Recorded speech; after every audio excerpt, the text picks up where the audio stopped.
This is a McMurdo 406 Fast Find Personal Locator Beacon used for emitting a distress call to your location to emergency personnel via satellites.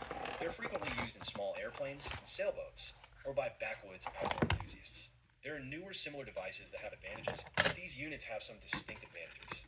Namely, they do not require a monthly subscription. That, coupled with their cheap resale price on secondary markets, means cost shouldn't be a factor and have this extra level of safety.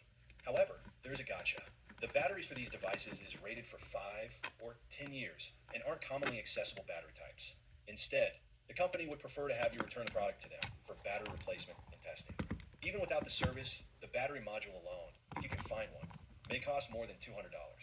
There are many cases, maybe most, where this is the prudent course of action, and I'm not necessarily recommending otherwise.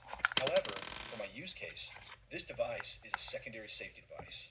In fact, I'm generally not that far from others and often in cell phone range. So a cheaper, albeit potentially unreliable, alternative was desired.